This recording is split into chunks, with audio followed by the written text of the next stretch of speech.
नमस्कार, नई परख के राष्ट्रीय मुद्दा कार्यक्रम में आप सब लोगों का स्वागत है और देश की राजनीति से जुड़े कुछ महत्वपूर्ण मुद्दों पर बातचीत करने के लिए हमारे साथ वरिष्ठ पत्रकार आनंद वर्धन जी और प्रोफेसर अभय कुमार दुबे मौजूद हैं। आज की बातचीत हम बिहार में हुए घटनाक्रम और उसके राजनीतिक फलितार्थों के आसपास ही करेंगे। आप दोनों लोगों का स्वागत है। आनंद वर्धन जी, पहला सवाल मैं आप ही से करूंगा कि जो बिहार में हुआ है उसे हम किस रूप में समझें? वो राजनीति का जो एक नया स्वरूप सामने आया है, उसका निहितार्थ हम कैसे समझ सकते हैं? कैसे समझे आखिर लोग इसको? मैं थोड़ा मतलब ये हो रहा था, होने वाला था, हम सबको पता था। जैसे मतलब अगर खराब बात कहें तो कोई बीमारी होती है, 2-3 दिन से करीब-करीब फाइनल हो गया था कि जा रहे हैं। लेकिन फिर भी जो जो जितने पॉलिटिकल एनालिसिस लोग करते हैं, जितने स थोड़ा हतप्रभ तो हैं। और मैंने अभी कार्यक्रम शुरू होने से पहले 1 मिनट पहले मैंने अभय जी से कहा भी कि शायद क, ख, ग फिर से सीखना होगा। अ, मुझे जो जिस बात का बुनियादी मुझे अफ़सोस है, इसमें अफ़सोस इसलिए है कि नीतीश जी को एक पढ़ा-लिखा नीतीश जी एक लंबी पारी खेल चुके थे। बिहार के शीर्ष राजनीति को किए थे। उनको अब इसके आगे मेरे ख्याल में कोई रास्ता है नहीं। जो भी रास्ता था, अगर कहीं कोई गुंजाइश बनती भी थी, वो गुंजाइश उनकी विपक्ष में ही वो बनती थी, क्योंकि बीजेपी की जिस तरह की राजनीति है उसमें अ, मोदी जी और अमित शाह के बाद एक लंबी लाइन है और उस लाइन को नीतीश कुमार जी अगले 10-20 साल में पार कर पाएँगे ऐसा लगता नहीं है। दूसरी बात मुझे ऐसा भी लगा कि ये अ, कुछ लोग विचार की राजनीति करते हैं और कुछ लोग बिल्कुल एब्सोल्युटली अपनी अपनी जात के लिए करते हैं। ऐसे बहुत से लोग हैं अपनी और हम लोगों को हरदम बुरा लगता है, अरे ये देखो इन्होंने क्या किया। इस तरह के तमाम उदाहरण उत्तर प्रदेश की राजनीति में हैं, मैं नाम भी ले लूँ, ओम प्रकाश राजभर हुए, संजय निषाद हुए और बहुत से लोग इस तरह के हैं। बिहार में इस तरह के बहुत से लोग हैं, मुकेश कुमार साहनी हो या जितना मन, लेकिन ये एक पर्टिकुलर कास्ट को एड्रेस करते हैं। नीतीश जी हालाँकि कुर्मी थे, लेकिन उन्होंने कभी कुर्मी कास्ट को एज़ सच एड्रेस नहीं किया और वो एक लार्जर राजनीति की बात करते थे। हालाँकि विचार की बात बहुत नहीं करते थे। दूसरा एक एक मुझे ये लगा, क्योंकि कल रात में मैं किसी एक कार्यक्रम में था और मतलब मुझसे कोई लेना-देना नहीं है, एक समय ठीक है, एक समय उनसे बहुत निकटता थी मेरी। लोगों ने कहा ये तुम सब समाजवादी, तुम सब ऐसे, अरे भाई हम समाजवादी ऐसे, अगर कोई समाजवादी गड़बड़ निकल आए तो उसमें मैं क्या कर सकता हूँ? और फिर उन्होंने उन्होंने केवल यही नहीं रुके, उन्होंने इसको लेके डॉक्टर लोहिया और जयप्रकाश तक पे आरोप लगा दिया कि इन लोगों की वजह से ही जनसंघ का ये सब हुआ और तुम लोगों ने ही देखा। तो मुझे ऐसा लगता है कि नीतीश जी ने जो किया वो उससे उनको क्या हासिल हुआ है ये तो अभी भी शायद, और मेरे ख्याल में ये चलता रहेगा। हासिल क्या हुआ है मुझे अभी भी नहीं मालूम। अ, अब एक चीज़ बिल्कुल साफ हो रही है और जैसा कुछ लोग कह रहे हैं, हालाँकि मैं इसको नहीं मानता हूँ, क्योंकि जो पॉलिटिकल आदमी होता है वो अपने आप अलर्ट रहता है। लेकिन अब कुछ लोग ये कह रहे हैं कि शायद थोड़ा भूलने की वो हो गया है, उतना कंसंट्रेट नहीं कर पाते हैं। लेकिन ये सब वक़्ती बातें हैं। फिलहाल के तौर पे एक चीज़ मैं और कह के फिर कमल जी बात खत्म करूँगा।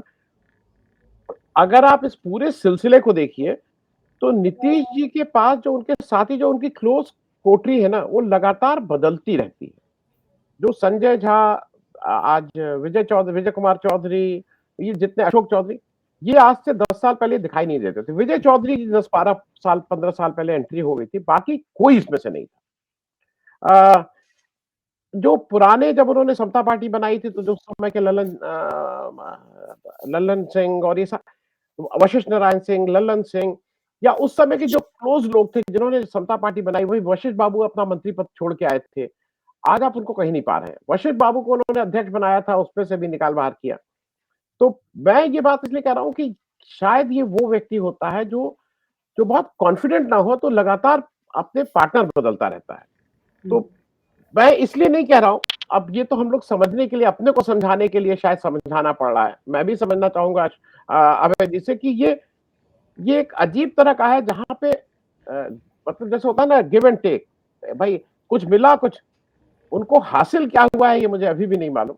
खोया उन्होंने बहुत कुछ है, इसके बारे में तो जितना लिखा जाए उतना कम है, खोया बहुत कुछ है। कमल जी। अभय सर, आज जब नीतीश कुमार इस्तीफा देकर वापस आ रहे थे तो पत्रकारों से उन्होंने कुछ मिनट बातचीत की और उन्होंने बस इतना कहा कि वहाँ समस्याएं थी, चीजें अच्छे से नहीं हो पा रही थी, पर कोई बड़ा आरोप वो नहीं लगा पाए राष्ट्रीय जनता दल पर। तो क्या आपको ये लगता है कि नीतीश कुमार के पास बहुत मजबूत बहाने का अभाव था, फिर भी वो गए? उनके पास तो कोई बहाना है ही नहीं। देखिए, अगर वो कांग्रेस की आलोचना करते तो हम उनकी बात समझ में आती। कांग्रेस की वो पहले भी आलोचना कर चुके हैं। अगर वो घटक दलों, इंडिया गठबंधन के अन्य घटक दलों को गोलबंद करके उनको समझाते कि कांग्रेस ठीक से एकता का काम नहीं कर रही है और कांग्रेस को थोड़ा रास्ते पर लाया जाना चाहिए, तब भी मैं उसको समझ सकता था। और लेकिन ऐसा तो कुछ भी था नहीं, ऐसा उन्होंने कुछ किया ही नहीं। उन भाई, अभी जैसे एक मेरे मित्र ने बड़ी सार्थक टिप्पणी की। उन्होंने कहा कि एक मूर्तिकार अपनी मूर्ति बनाने के लिए सामग्री जमा करता है और सामग्री जमा करते करते और मूर्ति बनाते बनाते बीच में ही उस मूर्ति को तोड़ देता है। नीतीश कुमार ने तो इस तरह का आचरण किया। भाई, आखिरकार नीतीश कुमार को सारा देश इस समय किस रूप में देख रहा था?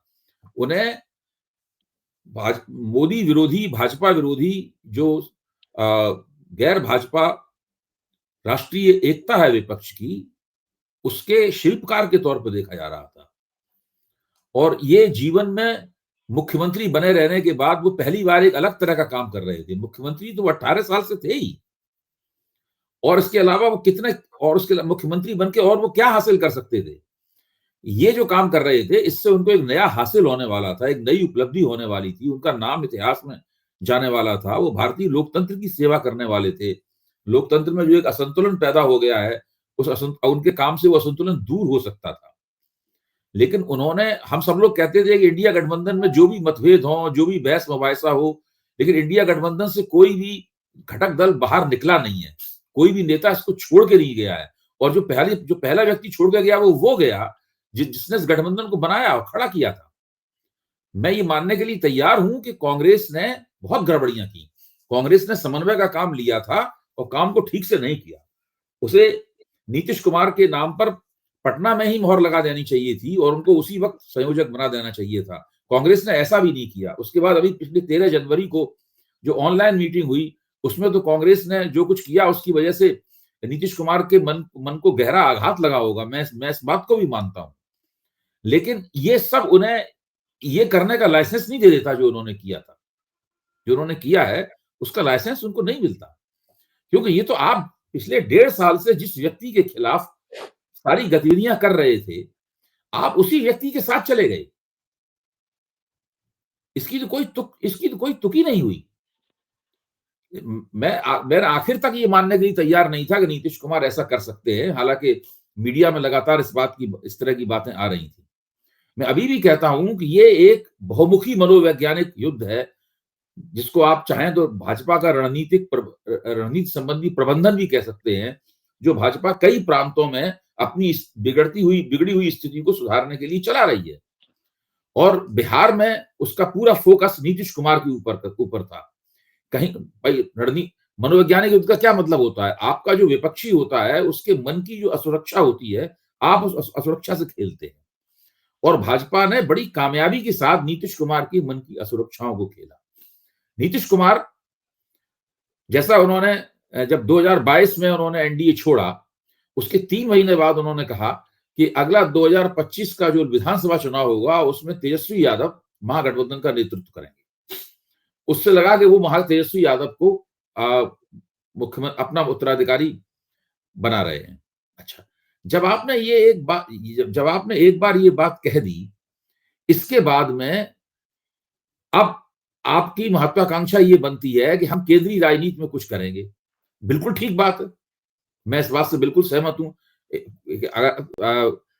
महत्वाकांक्षाहीन होकर आप राजनीति नहीं कर सकते। अच्छा, वो आपकी इच्छा कांग्रेस ने, ममता बनर्जी ने, या ममता बनर्जी के सलाहकारों ने, इनमें प्रशांत किशोर का नाम लिया जा रहा है, या मान लीजिए किसी और घटक दल ने इंडिया गठबंधन के, पूरी नहीं होने दी। तो इस परिस्थिति से निपटने के लिए आपके पास कितने रास्ते हो सकते थे? एक तो ये रास्ता जो उन्होंने अपनाया, लेकिन और भी तो कोई रास्ता हो सकता था। नीतीश कुमार ने वो रास्ता क्यों नहीं अपनाया? इसका सीधा मतलब है कि या तो मुझे मुख्यमंत्री बना रहने दो, अगर मैं मुख्यमंत्री नहीं बनना चाहता हूं तो फिर मुझे केंद्रीय राजनीति के अंदर एक बड़ा मुकाम प्राप्त हो। आपको ध्यान होगा कि 2015 का महागठबंधन जब टूटा था तो उसके बारे में ये कहा गया था कि तेजस्वी यादव और लालू यादव गठबंधन सरकार चलने नहीं दे रहे हैं। ये आरोप सही था कमोबेश, लेकिन उसमें एक और पहलू था जो मुझे बहुत बाद में याद आया। वो पहलू ये था कि जब 2015 का चुनाव बड़े जबरदस्त प्रभावी ढंग से नीतीश कुमार ने जीत लिया, उसके बाद वो दिल्ली गए और उन्हें उम्मीद थी कि कांग्रेस उन्हें उठाकर सिर माथे पर रखेगी और उन्हें विपक्ष की राजनीति में, भाजपा विरोधी राजनीति में एक बड़ी हैसियत प्राप्त होगी। लेकिन कांग्रेस ने उन्हें कोई लिफ्ट नहीं दी। इससे वो वहां से निराश होकर लौट आए और तभी से उनके मन में पकने लगा कि ये एनडीए छोड़ के हमने कोई खास तीर नहीं मार लिया। ठीक है, हमने भारतीय जनता पार्टी को हराकर नरेंद्र मोदी के साथ अपना हिसाब जरूर साफ कर दिया। नरेंद्र मोदी ने हमें लोकसभा चुनाव हराया था, हमने उन्हें विधानसभा चुनाव हरा दिया। जब एक बार ये हिसाब साफ हो गया, उसके बाद और केंद्र की राजनीति में उन्हें कुछ मिलने वाला नहीं है, तो उसके बाद उन्होंने सोचा, जरा सा उन्हें मौका देखा और उसके बाद फिर से उन्होंने पाला बदल लिया। तो ये सब जो पूरी राजनीति है, ये राजनीति कैसी है? अभी आप 2 दिन पहले तो कह रहे थे कि मैं कर्पूरी ठाकुर का शिष्य हूं और कर्पूरी ठाकुर से मैंने ये सीखा है, मैंने ये सीखा है, सब चीजें बता रहे थे। क्या इन्होंने ये जो अभी गतिविधि की है, जो भाजपा के साथ गए हैं, क्या ये भी उन्होंने कर्पूरी ठाकुर से सीखा था? तो इन्होंने मुझे निराश किया है, इसलिए नहीं कि मैं भाजपा की हार चाहता हूं, नरेंद्र मोदी की हार चाहता हूं, ये सवाल नहीं। मैं जानता हूं कि इस वक्त विपक्ष की एकता जिस स्थिति में है, वो भाजपा को एक आउटराइट डिफीट, भाजपा को पूरी तरीके से परास्त करने लायक एकता नहीं है। लेकिन ये एकता भाजपा की कुछ सीटें कम करने में सक्षम थी। उससे देश की राजनीति में वो संतुलन आ जाता, जिस संतुलन के अभाव के कारण लोकतंत्र एक तरह से निरंकुश तंत्र की तरफ बढ़ रहा है, अघोषित रूप से। मेरी समीक्षा कुल मिला के ये थी। एक चीज जो कर्पूरी ठाकुर वाली आपने बात कही, तो उसमें वंशवाद की बात थी। तो आज वो जिसे उप मुख्यमंत्री के रूप में स्वीकार कर रहे हैं, सम्राट चौधरी, उनके पिताजी भी एक बड़े नेता थे, शकुनी चौधरी, तो उसको तो स्वीकार कर पा रहे हैं। लेकिन तो एक तरीके से वंशवादी राजनीतिज्ञों के साथ फिर भी जी रहे हैं। लेकिन आनंद वर्धन सर, मेरा सवाल आपसे ये है कि आज खड़गे साहब ने ये कहा कि हमें पहले से ही एहसास था कि ये छोड़कर जाने वाले हैं। तो क्या यही एक बड़ा कारण था जिसके कारण नीतीश कुमार को लोग स्वीकार नहीं कर पा रहे थे संयोजक के रूप में? और हो सकता है वो संयोजक बनने के बाद भी चले जाते, ये भी खतरा था।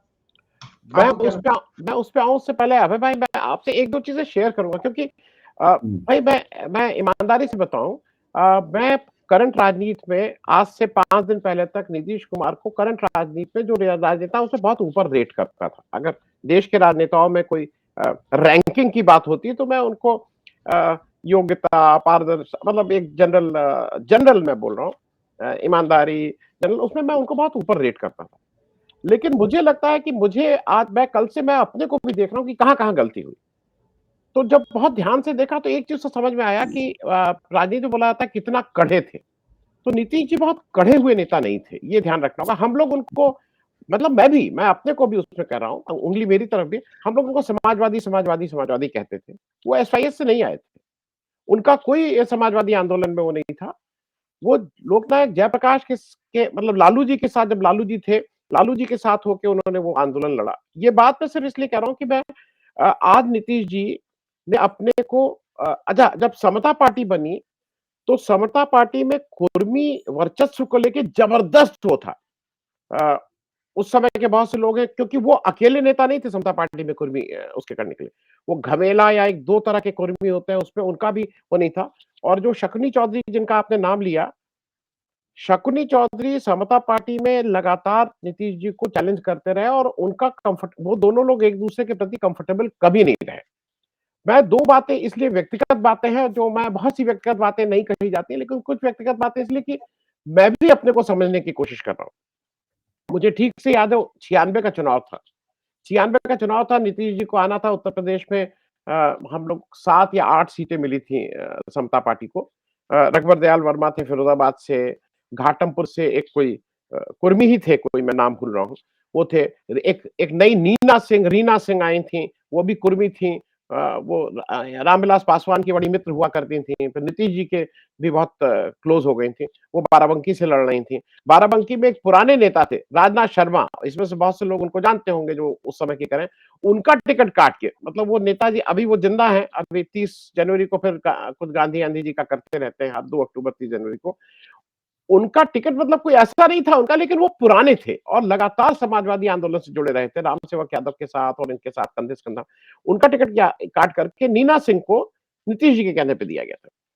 मुझे बिल्कुल ठीक से याद है और ये बात मैं इसलिए कह रहा हूं कि नीतीश जी के का ये जो अनसर्टेनिटी रहती है ना, एक एक नेता हुए हैं राजधारी सिंह, गोरखपुर विश्वविद्यालय के अध्यक्ष रहे और फिर सिकंदरपुर नाम की बलिया में जगह है जहां से वो एमएलए होके आते थे। उत्तर प्रदेश सरकार में वन मंत्री भी उसके बाद हुए थे। 96 का इलेक्शन था, राजधारी, क्योंकि मुझसे मेरी बहुत घनिष्ठता थी राजधारी से, तो राजधारी फोन आया कि उनको भाई नीतीश जी को किसी तरह से लाए, भाई ये स्टार कैंपेनर थे समता पार्टी के। हमने कहा उसमें क्या है, तो हमने इनको फोन किया। अरे कह राजधारी कह नहीं जाएंगे। अरे हमने कहा आप केवल कुर्मियों के यहाँ घूमिएगा उत्तर प्रदेश में, हमने कहा आपके ऊपर ऐसी ही ब्रांडिंग है कुर्मी की, थोड़ा कुर्मी से बाहर भी निकलिए, लोग दूसरी जगह एक्सेप्टेबल है, आपको नेता मानते हैं, आप नेता बनने को तैयार। तो बहुत रिलक्टेंटली फिर ये हुआ कि अच्छा चलिए आप चलेंगे तो मैं चलूंगा, तो वो सिकंदरपुर हम लोग गए। वो मैं कहना जो चाह रहा हूं इनके बारे में, नीतीश जी शायद अपने पोटेंशियल को खुद नहीं समझ पाते, एक मुझे ये भी लगता है। और नीतीश जी की जो कोठरी अगल बगल रहती है, वो उनको जैसे खिलाना चाहती है वैसे खिलाती है। और मैं ये बात इसलिए कह रहा हूं, वो जब तक जॉर्ज साहब के साथ रहे तो आप नीतीश जी का मिटियोरिक राइज देखिए। जो जो नीतीश जी ने जो राइज किया है वो जॉर्ज फर्नांडिस के मतलब सरपरस्ती में, मैं अगर अगर शब्द गलत नहीं है, अभय जी बताएंगे, तो सरपरस्ती में किया। Nitish ji on his own जोड़ तोड़ वाला हरदम रखे हैं और मुझे ऐसा लगता है कि उनको शायद जो जो जो उनकी कोठरी या उनका साथ में जो लोग रहते हैं, वो उनको और डरा के रखते हैं। वो सुबह से शाम तक, हालांकि अब तो कई तरह की चर्चाएं चल रही हैं, लेकिन नीतीश जी की जो पोटेंशियल है वो इस देश में एक समय प्रधानमंत्री कैंडिडेट, प्रधानमंत्री मटेरियल नरेंद्र मोदी के सामने माने जा रहे थे। आज जब वो वहां चले गए हैं तो बहुत से उन लोगों को, जैसे अभी समझ में नहीं आ रही बात, क्योंकि बात आज की तारीख में शरद पवार चले जाए समझ में आता है, ममता बनर्जी चले जाए समझ में आता है, अरुण केजरीवाल चले जाए समझ में आता है, कोई भी चला जाए समझ में आता है, इनकी बात समझ में नहीं आती है। और ये बात मैं इसलिए कह रहा हूं कि अभी भी क्या बातें कर रहे हैं, अभी भी न सिर न पैर की बात। केसी त्यागी एज लेट एज यस्टरडे, कल रात शाम को वो बोल रहे हैं, जब उनसे पूछा नहीं नहीं वो पंजाब में कांग्रेस ने ठीक नहीं किया, बंगाल में नहीं किया, उत्तर प्रदेश में, अरे कांग्रेस ने कहीं नहीं ठीक किया। बिहार में नीतीश जी कह नहीं सकते, पूरा बिहार उनके पीछे खड़ा था, बिहार की सारी विपक्षी पार्टी, लालू यादव, तेजस्वी यादव, तेज प्रताप यादव, ये सब उनके पीछे खड़े थे। किसी ने एक भी मौका इनको ये नहीं दिया था कि इनको कंप्लेन करने का मौका हो। इस समय अगर नीतीश जी गए हैं तो वो केवल और केवल अपनी, अब वो अच्छा वो स्वार्थ भी उनका क्या पूरा हो रहा है ये भी अभी समझ में नहीं आ रहा है। सम्राट चौधरी, विजय कुमार सिन्हा, इनको आप लेके आ रहे हैं, आपकी वो हैसियत तब मंत्रिमंडल में नहीं रहेगी। आपके उसमें कौन आ रहा है चुनाव में आपका, इसके शपथ में जेपी नड्डा, जेपी नड्डा साहब, जिनको बीजेपी ही वाले नहीं बुलाते हैं। अमित शाह या मोदी जी नहीं आ रहे हैं, मतलब मोदी अब अमित शाह को लगता है मेरे लोगों से बात करो यार, तो मतलब मेरे पास टाइम नहीं है। नीतीश जी ने अपने को बहुत छोटा किया है इस कृत्य से। मुझे ऐसा लगता है कि वो अगर नहीं भी कुछ रहते तो हम सब लोगों के प्रति एक बहुत आदर भाव था, लेकिन आदर तो चला गया है। और ये सरकार के इस 2024 के इलेक्शन के बाद वो कमिटमेंट कुछ हुआ हो, अगर उद्धव ठाकरे के साथ कमिटमेंट नहीं बीजेपी पूरा कर सकती है, जो एक राज्य की बड़ी बात थी, तो आज इनके साथ भी उसको कमिटमेंट पूरा ना करना, जो भी कमिटमेंट किया होगा वो तो हमको और आपको कभी शायद पता ना लगे, लेकिन जो भी कमिटमेंट पूरा किया होगा वो मुझे नहीं लगता है कि कमिटमेंट पूरा होगा, और नीतीश जी ने अपने को छोटा जरूर कर लिया है। कमल जी। अभय सर, ये 1-2 दिन से ये बात चल रही थी कि राष्ट्रीय जनता दल कुछ तोड़फोड़ कर सकती है, कुछ विधायकों से इस्तीफा वो दिलवा सकते हैं। हो सकता है कि 3-4 दिन में ऐसा कुछ खेल करने की कोशिश करें, पर अभी तक तो ऐसा लग रहा है कि बहुत ही एक शांत चित्त होकर और एक त्यागी वाली मुद्रा में राष्ट्रीय जनता दल के नेता हैं लालू प्रसाद यादव, तेजस्वी यादव। तो ये जो राष्ट्रीय जनता दल का जो पूरी राजनीति है, क्या वो ज़्यादा मैच्योर रूप में सामने आ रही है या वो बहुत मजबूर है, वो कुछ कर पाने की स्थिति में ही नहीं है? देखिए, अभी तो उनका जो आचरण रहा है, पहली नजर में उसमें कुछ आपत्तिजनक नहीं लगता। यही लगता है कि उनकी कोशिश थी कि किसी तरीके से महागठबंधन बना रहे और महागठबंधन के बहाने जो विपक्ष की राष्ट्रीय एकता हुई है उसको भी चोट न लगे। मुझे लगता है कि उनका लक्ष्य ये था। अब चूंकि महागठबंधन टूट गया है और विपक्ष की राष्ट्रीय एकता भी टूट गई है, तो अब देखिए आगे उनकी क्या रणनीति होती है और वो क्या रुख अपनाते हैं, ये देखने की बात है। अच्छा, जो बात मैं नहीं कहना चाहता था, लेकिन क्योंकि अगर मैं उस बात को कहूंगा तो लोग कहेंगे कि ये ढीली जुबान से बोलने लगे, क्योंकि जैसा ये चाहते थे वैसा नहीं हुआ। लेकिन उस बात को मैं एक बार कहना जरूर चाहूंगा, ताकि आप सब लोग भी उस पर विचार करें। नीतीश कुमार का ये जो आचरण है वो कुछ कॉन्स्पिरेसी थियरी की तरफ जाने के लिए विवश करता है हम लोगों को। जैसे ऐसा लगता है कि जैसे ये नरेंद्र मोदी के सीक्रेट एजेंट थे। नरेंद्र मोदी ने इनके साथ योजना बनाकर इनको एनडीए के बाहर भेजा। इन्होंने विपक्ष के नेताओं का विश्वास जीता, कुछ एक दो बातें भाजपा के खिलाफ कहीं, भाजपा के नेताओं के खिलाफ कहीं, और विश्वास जीता। और उसके बाद में उस एकता को, बनती हुई एकता को बीच में तोड़ फोड़ करके वापस चले आए। यानी ये स्थिति है कि अगर इनको संयोजक बना भी दिया जाता तब भी वापस आ सकते थे। तो जब अगर इस तरह की बात बनने लगती है तो लगता है कि जैसे कि सब कुछ नियोजित तरीके से हो रहा था। और इस बात को बीजेपी जानती थी कि इसके लिए माहौल बनाया जाए, और बीजेपी इसके लिए मीडिया की मदद से एक माहौल बना रही थी ताकि ये ना लगे कि ये अचानक कैसे हो गया। तो इसलिए एक माहौल बनाया जा रहा था ताकि उस माहौल की पृष्ठभूमि में नीतीश कुमार ये कदम उठा सकें। तो आप लोग जरा इस संभावना पर गौर कीजिए, क्या ये एक पूरा एक नियोजित काम था? कमल जी, मैं बोलूं, देखिए मुझे अभी भी लगता है, और मैंने शायद जब हम और आप 2-4 दिन पहले बात कर रहे थे, मैंने नाम लेके कहा था, मैंने नाम लेके ये कहा था कि 2 लोगों को लगातार बीजेपी लगाई हुई थी, उनमें एक हरिवंश जी हैं और दूसरे केसी त्यागी साहब हैं। क्योंकि ये बातें इसलिए कहना है, हम उम्र के जिस पड़ाव पे हैं, अब अगर केसी त्यागी मुझे देख के मुंह फुला लेंगे तो फुला ले। हरिवंश जी को वैसे भी मैं नमस्ते नहीं करूंगा, जब से उन्होंने किसान आंदोलन के साथ, देश के किसानों के साथ जो विश्वासघात का काम किया है, तो उनके तो सलाम का जवाब भी नहीं देना चाहिए। अगर कोई गैरतमंद आदमी है, चाहे हिंदुस्तान की कोई परंपरा हो, वो तो सलाम करे तो उनका जवाब नहीं देना चाहिए। मैं ऐसे 2-4 आयोजन में, मैं बहुत जगह नहीं बुलाया जाता हूँ। एक तो मेरी जबान की वजह से नहीं बुलाया जाता हूँ, और जहां एक बार बुलाया गया वहां दूसरी बार इसलिए नहीं बुलाते हैं, लोगों को लगता है मालूम नहीं क्या क्या बोल देता है। वहां पे हरवंश जी के 2-4 ऐसे कार्यक्रम रहे हैं जहां पे मैं इसलिए नहीं गया हूं। मैंने कहा कि हरवंश जी ने जो किसानों के साथ किया, वो जो कॉन्स्पिरेसी थ्योरी कह रहा हूं, कॉन्स्पिरेसी थ्योरी थी। हरवंश जी ने वो षड्यंत्र करके वो काम किया था। तो ये सारे लोगों ने कहीं ना कहीं बीजेपी के तहत ये काम कर रहे थे। जो अभय जी कह रहे हैं कि नीतीश जी का अपना विवेक नहीं है। नीतीश जी, अगर आपको याद हो, 2022 में नीतीश जी को बुलाया नहीं गया था। नीतीश जी स्वयं चल के राबड़ी देवी के घर गए थे और हाथ जोड़ के कहा था कि जो हुआ हुआ, नई बात है। आपको अगर याद हो तो नीतीश जी वो थे जब तेजस्वी यादव ने अपने घोषणा पत्र में 10 लाख युवा रोजगारों को नौकरी देने की बात कही थी, तो उन्होंने कहा था पैसा कहां से आता, पता भी है इसको कुछ। और उसके बाद जब 2022 में 9 अगस्त को ये छोड़ के आए हैं, 15 अगस्त के भाषण में इन्होंने कहा था कि नहीं, तेजस्वी के सपने को हम पूरा करेंगे और 10 लाख नौकरी देंगे। मैं सिर्फ इस बात को ये कह रहा हूं कि ये बिल्कुल, मैं अभय जी की इस बात से हूं कि लॉन्ग टर्म प्लानिंग थी। लोगों को पता था कि वीक कड़ी कौन है, कमजोर कड़ी कौन है, उस पर वार कब किया जाएगा, ये वो लोग डिसाइड कर रहे थे। क्योंकि केस, जैसे एक कांग्रेस के सज्जन है, आउट ऑफ कंटेक्स्ट है, फिर भी मैं नाम ले लूं, प्रमोद कृष्णन, वो कांग्रेस में क्या कर रहे हैं? मुझे एक उनका बयान बता दीजिए पिछले 1-2 साल में जिससे कांग्रेस का एक वोट बढ़ा हो, जिससे कांग्रेस के प्रति किसी की सहानुभूति हुई हो। वो केवल गाली देने का कांग्रेस को काम करते हैं, लेकिन फिर भी कांग्रेस में है। तो अब ये लोग कहां से पोषित होते हैं, इनका क्या एजेंडा है, ये करीब करीब सर्वविदित है। ये कुछ इस तरह के लोग, जो उसमें से जो मैं नाम ले रहा हूं, संजय झा, अशोक चौधरी साहब, ये उनके इर्द गिर्द थे। इस पे कब टाइमिंग जो थी वो बीजेपी के लोग डिसाइड करने वाले थे। और वो टाइमिंग, अगर आप ये कहिए, मैं इस सारे उसमें एक चीज लेकिन अच्छी कहूंगा भाई जी, हम जितना भी इसको वो कर लें, लेकिन मुझे लगता है कि नीतीश जी को एक क्रेडिट मैं जरूर दूंगा कि इंडिया अलायंस उन्होंने बना दिया।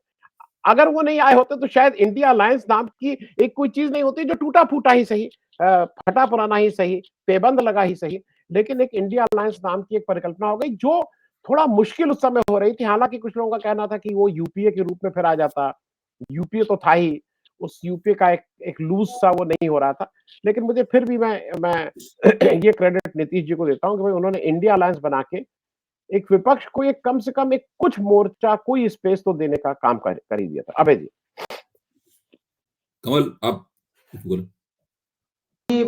प्रश्न करना चाह रहा था इसी से जुड़ा हुआ, जो आनंदवर्धन जी ने कहा कि क्या इंडिया अलायंस का कोई भविष्य अब दिखता है, या यहाँ ये मान लिया जाए कि बस अब चुनाव लड़ लें और भाजपा की वापसी तो तकरीबन दिख रही है? क्या इस रूप में आज की राजनीति इंडिया गठजोड़ का एक कोई राष्ट्रीय चित्र जो उभर सकता था वो अब नहीं उभरे।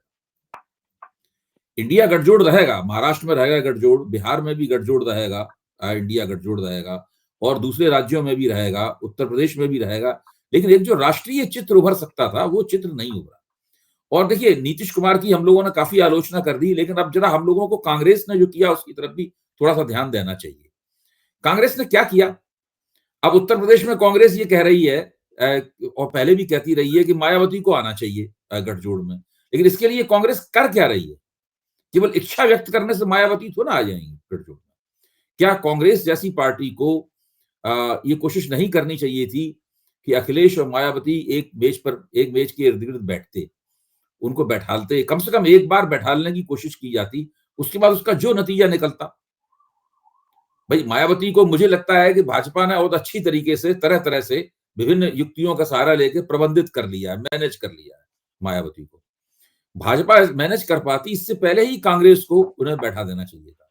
फिर कांग्रेस ने, अगर ये बिहार पटना में जो मीटिंग हुई थी उसी में अगर नीतीश कुमार को संयोजक बना देते और नीतीश कुमार ही संयोजन कर रहे होते, तो नीतीश कुमार को भी उस संयोजक पद से छलांग मारकर एनडीए में जाने में काफी उलझन हो सकती थी। अगर जाना चाहते तो कोई बहाना बना के आदमी जा ही सकता है, वो अलग बात है, लेकिन उस वक्त और उस बीच में जो चुनावी मुहिम चली, उस चुनावी मुहिम के दौरान भी नीतीश कुमार इंडिया गठबंधन का कामकाज जारी रख सकते थे, वो उसमें गतिरोध का शिकार नहीं, मतलब बहुत सारे ऐसे काम हो सकते थे, लेकिन कांग्रेस ने ऐसा कुछ भी नहीं किया। फिर कांग्रेस से ये उम्मीद की जाती थी कि जिन इलाकों में कांग्रेस का सांगठनिक आधार अब नहीं रह गया है, किसी जमाने में था, किसी जमाने में तो सारे देश में कांग्रेस का सांगठनिक आधार था। अब जैसे उत्तर प्रदेश है, पश्चिम बंगाल है, वहां कांग्रेस के पास सांगठनिक दमखम नहीं है, तो वहां पे कांग्रेस कम से कम सीटें मांगने के मामले में विवाद नहीं पैदा करेगी। लेकिन अब देखिए, पश्चिम बंगाल में भी विवाद पैदा हो रहा है, अधीर रंजन चौधरी क्या भाषा बोल रहे हैं।